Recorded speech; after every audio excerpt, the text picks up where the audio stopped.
தலைப்பு செய்திகள். யாழ் மயிலட்டியில் காணிகளை விடுவிக்க கோரி தொடரும் போராட்டம். ஸ்ரீலங்கன் ஏர்லைன்ஸ் முன்னாள் நிறைவேற்று அதிகாரி கபில சந்திரசேன மர்ம மரணம். இலங்கை வியட்நாம் நேரடி விமான சேவை ஆரம்பம். நிலக்கரி இறக்குமதி முறைகேடு விசாரணைகளை ஆரம்பித்தது ஜனாதிபதி விசேட ஆணைக்குழு. ஹண்டா வைரஸ் பரவல் உலக சுகாதார மையம் எச்சரிக்கை. விரிவான செய்திகள். வலிவடக்கு பகுதிகளில் உயர் பாதுகாப்பு வலயமாக உள்ள தமது காணிகளை விடுவிக்க கோரி காணி உரிமையாளர்கள் இராணுவ முகாம்கள் முன்பாக வெள்ளிக்கிழமை 3வது தடவையாக போராட்டத்தினை முன்னெடுத்தனர். வலிவடக்கில் 256, 248, 251 மற்றும் 255 ஆகிய கிராம சேவையாளர் பிரிவை சேர்ந்த மக்கள் கடந்த 1990ஆம் ஆண்டு ஜூன் மாத காலப்பகுதியில் அவர்களது சொந்த இடங்களிலிருந்து வெளியேற்றப்பட்ட பின்னர் அப்பகுதி உயர் பாதுகாப்பு வலயமாக காணப்படுகின்றது. யுத்தம் முடிவடைந்து 17 வருடங்கள் கடந்த நிலையிலும் அப்பகுதியில் இருந்து பாதுகாப்பு தரப்பினர் வெளியேறாத நிலையில் அவை உயர் பாதுகாப்பு வலயமாகவே காணப்படுகின்றன. இந்த நிலையில் தமது காணிகளை விடுவிக்குமாறு பல வருடங்களாக காணி உரிமையாளர்கள் போராடி வரும் நிலையில் காணிகள் விடுவிக்கப்படாத நிலையில் காணிகளை விடுவிக்குமாறு பிரதி வெள்ளிக்கிழமைகளில் போராட்டங்களை முன்னெடுப்பதாக காணி உரிமையாளர்கள் முடிவெடுத்திருந்த நிலையில் நேற்றைய தினம் 3வதாக வெள்ளிக்கிழமையும் போராட்டத்தை முன்னெடுத்தனர். ஸ்ரீலங்கன் ஏர்லைன்ஸ் நிறுவனத்தின் முன்னாள் நிறைவேற்று அதிகாரி கபில சந்திரசேன தற்கொலை செய்து கொண்டுள்ளதாக போலீஸ் ஊடக பிரிவு தெரிவித்துள்ளது. ஸ்ரீலங்கன் ஏர்லைன்ஸ் நிறுவனத்தின் ஏர்பஸ் விமானங்களை கொள்வனவு செய்யும் போது 2 மில்லியன் அமெரிக்க டாலர்களை லஞ்சமாக பெற்றார் என்ற குற்றச்சாட்டின் கீழ் அவருக்கு எதிராக விசாரணை இடம்பெற்று வரும் நிலையில் அவர் உயிரிழந்துள்ளதாக கூறப்படுகின்றது. இந்த வழக்கில் விளக்கமறியலில் வைக்கப்பட்டிருந்த கபில சந்திரசேனாவுக்கு கடந்த 2 தினங்களுக்கு முன்னர் பிணை வழங்கப்பட்டது. இந்நிலையில் ஸ்ரீலங்கன் ஏர்லைன்ஸ் நிறுவனத்தின் முன்னாள் நிறைவேற்று அதிகாரி கபில சந்திரசேனவுக்கு பிணை வழங்குவதற்காக அவரது உறவினர்கள் என கூறி போலி பிணையாளர்கள் 2 நீதிமன்றத்தில் முன்னிலையானமை தெரியவந்ததை அடுத்து அவர்கள் கைது செய்யப்பட்டனர். கபில சந்திரசேனவின் பிணை நிபந்தனைகளின்படி அவரது நெருங்கிய உறவினர்கள் 3 ஆழ்பிணை வழங்க வேண்டியிருந்தது. இதற்காக உறவினர்களாக முன்னிலைப்படுத்துவதற்கு சந்தேக நபர்கள் தலா 15,000 ரூபாவை பணமாக பெற்றுக்கொண்டுள்ளதாக கூறப்படுகின்றது. இந்நிலையில் பிணை நிபந்தனைகளை மீறி நீதிமன்றத்தின் நம்பிக்கையை சிதைத்துள்ளமையினால் கபில சந்திரசேனவை மீண்டும் கைது செய்து நீதிமன்றத்தில் முன்னிலைப்படுத்துமாறு கொழும்பு பிரதான நீதவான் உத்தரவிட்டார். இந்த சூழலிலேயே கபில சந்திரசேனவின் சடலம் கொள்ளுப்பிட்டியில் உள்ள அவரது வீட்டிலிருந்து நேற்று மீட்கப்பட்டுள்ளதாக போலீஸ் பேச்சாளர் தெரிவித்துள்ளார். தெனியாய கல்வி வலயத்திற்குட்பட்ட பாடசாலை மாணவர்கள் மற்றும் ஆசிரியர்கள் மத்தியில் வேகமாக பரவி வரும் காய்ச்சல் நிலைமையை கருத்திற்கொண்டு 4 பாடசாலைகளை தற்காலிகமாக மூடுவதற்கு நடவடிக்கை எடுத்த நிலையில் தொற்று நோயியல் பிரிவின் விசேட நிபுணர்கள் குழுவினர் தெனியாவிற்கு செல்லவுள்ளதாக தெரிவித்துள்ளனர். சுகாதார அமைச்சின் தொற்று நோயியல் பிரிவின் விசேட நிபுணர்கள் குழுவினர் தெனியாயவிற்கு செல்ல உள்ளதாக மாவட்ட சுகாதார சேவைகள் பணிப்பாளர் சுமித் மனதுங்க தெரிவித்துள்ளார்.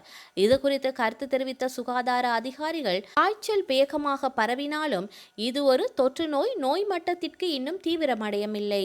பாடசாலைகளை மீண்டும் திறப்பது குறித்த தீர்மானம் சுகாதாரத்துறையினரின் ஆலோசனையின் அடிப்படையில் எடுக்கப்படும் என தென் மாகாண கல்வி செயலாளர் NKR பத்திரன குறிப்பிட்டுள்ளார். மாணவர்கள் மற்றும் ஆசிரியர்களிடையே நோய் பரவல் அதிகரிப்பதை கட்டுப்படுத்தவே இந்த முன்னெச்சரிக்கை நடவடிக்கை எடுக்கப்பட்டுள்ளதாக கல்வி அதிகாரிகள் மேலும் தெரிவித்துள்ளனர். வியட்நாம் ஏர்லைன்ஸ் இந்த ஆண்டு இலங்கைக்கும் வியட்நாமுக்கும் இடையே நேரடி விமான சேவைகளை தொடங்கும் என ஜனாதிபதி அனுரகுமார திசாநாயக்க தெரிவித்துள்ளார். உத்தியோகபூர்வ விஜயம் மேற்கொண்டு இலங்கை வந்துள்ள வியட்நாம் ஜனாதிபதி டோலாமும் ஜனாதிபதி அனுரகுமார திசாநாயக்கவும் இணைந்து பங்கேற்ற ஊடகவியலாளர் சந்திப்பின் போதே அவர் இதனை தெரிவித்துள்ளார். அதே நேரம் இருதரப்பு வர்த்தகம் 2030ஆம் ஆண்டளவில் 1 பில்லியன் அமெரிக்க டாலர்களை எட்டும் என்றும் அவர் தெரிவித்துள்ளார். அனைத்து துறைகளிலும் இரு நாடுகளினதும் உறவுகளை வலுப்படுத்த வியட்நாம் விரும்புவதாக அந்த நாட்டு ஜனாதிபதி குறிப்பிட்டுள்ளார். 2009ஆம் ஆண்டு முதல் 2026ஆம் ஆண்டு ஏப்ரல் மாதம் 16ஆம் திகதி வரையிலான காலப்பகுதியில் நிலக்கரி இறக்குமதி தொடர்பான முறைகேடுகளை கண்டறிய ஜனாதிபதியால் நியமிக்கப்பட்ட விசேட விசாரணை ஆணைக்குழு தனது ஆரம்பகட்ட விசாரணைகளை ஆரம்பித்துள்ளது.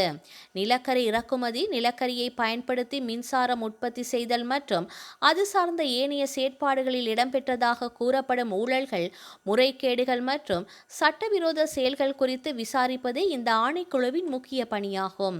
இந்த ஆணைக்குழு கொழும்பு 12 அதிகரண மாவட்ட அதிகரண பியச வளாகத்தில் உள்ள நீதவான் நீதிமன்ற கட்டிட தொகுதியின் 5வது மாடியில் அமைக்கப்பட்டுள்ளது. நிலக்கரி இறக்குமதி தொடர்பான முறைகேடுகள் குறித்து ஏதேனும் தகவல்கள் அல்லது சாட்சியங்கள் பொதுமக்களிடமோ அல்லது நிறுவனங்களிடமோ இருந்தால் அவற்றை எதிர்வரும் 22ஆம் திகதிக்கு முன்னர் சமர்ப்பிக்குமாறு ஆணைக்குழு கோரிக்கை விடுத்துள்ளது.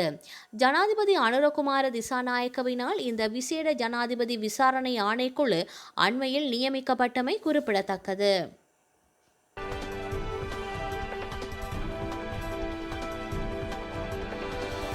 தென் ஆபிரிக்க நாடான ஆர்ஜென்டினாவிலிருந்து எம்பி ஹொண்டியாஸ் என்ற உல்லாச சுற்றுலா கப்பல் ஆபிரிக்காவின் கேப் வெர்கே நோக்கி பயணித்தது. இந்த கப்பல் 1 மாதத்திற்கு முன்னர் ஆர்ஜென்டினாவிலிருந்து புறப்பட்டு பல்வேறு வனப்பகுதிகளில் நங்கூரமிட்டு சென்றபோது ஹண்டா வைரஸ் பாதிப்பு ஏற்பட்டுள்ளது. இந்த வைரஸ் எலிகளிலிருந்து மனிதர்களுக்கு பரவக்கூடியதாகும். அமெரிக்க, ஐரோப்பிய மற்றும் கிழக்காசிய நாடுகளை சேர்ந்த 143 பயணிகள் இந்த கப்பலில் பயணித்தனர். மேலும் கப்பல் மாலுமிகளில் 2 இந்தியர்கள் ஆவர். இந்நிலையில் வைரஸ் பாதிப்பால் கப்பலில் பயணித்தவர்களில் இதுவரை 3 உயிரிழந்துள்ளனர் மற்றும் 8 பேருக்கு தொற்று உறுதி செய்யப்பட்டுள்ளது. பயண வழியிலேயே சிலர் தத்தமது நாடுகளுக்கு திரும்பிய நிலையில் அவர்கள் மூலம் வைரஸ் பலருக்கு பரவியிருக்கக்கூடும் என அஞ்சப்படுகின்றது. நெதர்லாந்தில் 3 சிங்கப்பூரில் 2 சிகிச்சை பெற்று வருகின்றனர். சுவிட்சர்லாந்து, தென்னாப்பிரிக்கா மற்றும் அமெரிக்கா ஆகிய நாடுகள் தற்போது தீவிர கண்காணிப்பில் உள்ளன. அடுத்த சில வாரங்களில் கூடுதல் நோயாளிகள் பதிவாக வாய்ப்புள்ளதாக உலக சுகாதார மைய தலைவர் எச்சரித்துள்ளார். கப்பலில் பயணித்த 2 இந்திய மாலுமிகளுக்கும் தொற்று கண்டறியப்பட்டது. அவர்களின் நிலைமை குறித்து தகவல் எதுவும் வெளியாகவில்லை. கப்பல் தற்போது ஸ்பெயினின் கெனரி தீவுகளை நோக்கி சென்று கொண்டிருக்கின்றது. மீதமுள்ள பயணிகள் அனைவரும் அவரவர் அறைகளிலேயே தனிமைப்படுத்தப்பட்டுள்ளனர்.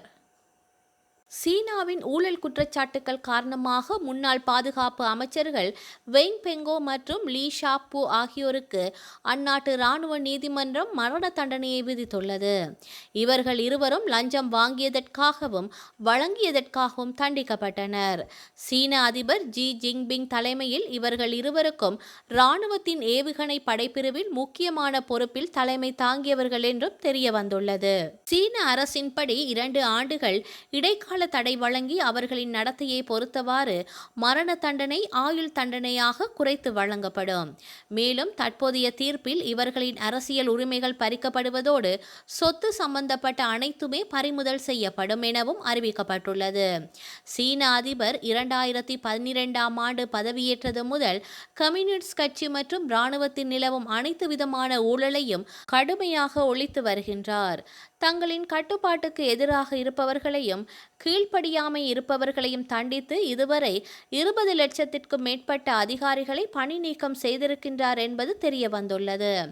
இத்தகைய நடவடிக்கையின் மூலம் சீன அதிபர் ஜி ஜின்பிங் தனது அதிகாரத்தை உறுதிப்படுத்தி வருவதாகவும் கட்சி நிறுவனர் மோ சோடங்கிற்கு பிறகு வலிமை வாய்ந்த அதிகாரியாகவும் நல்ல ஒரு தலைவராகவும் பணியாற்றி வருகின்றார் என்பது குறிப்பிடத்தக்கது.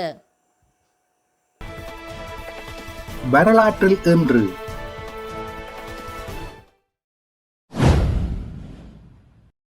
1919 இலங்கையில் முதலாக உணவு கட்டுப்பாடு அமுலுக்கு வந்தது. அரிசி பயன்பாடு மாதம் ஒன்றிற்கு சராசரியாக 30,000 தொன்னில் இருந்து 20,000 குறைக்கப்பட்டது. 2001 கானாவில் கால்பந்தாட்ட அரங்கு ஒன்றில் ஏற்பட்ட கலவரத்தை அடக்க காவல்துறையினர் கண்ணீர் புகைக்குண்டுகளை வீசியதால் ஏற்பட்ட நெரிசலில் சிக்கி 129 பேர் உயிரிழந்தனர். 2002 பெத்லகேமில் பாலஸ்தீனர்களின் பிறப்பிட தேவாலயத்தின் 38ஆம் நாள் முற்றுகை முடிவுக்கு வந்தது. 1979 பாரசீக யூத தொழிலதிபர் அபீப் எல்கானியான் தெஹ்ரானில் மரண தண்டனை விதிக்கப்பட்டு சுட்டுக் கொல்லப்பட்டதை அடுத்து ஈரானிய யூதர்கள் அங்கிருந்து பெரும் எண்ணிக்கையில் வெளியேறினர்.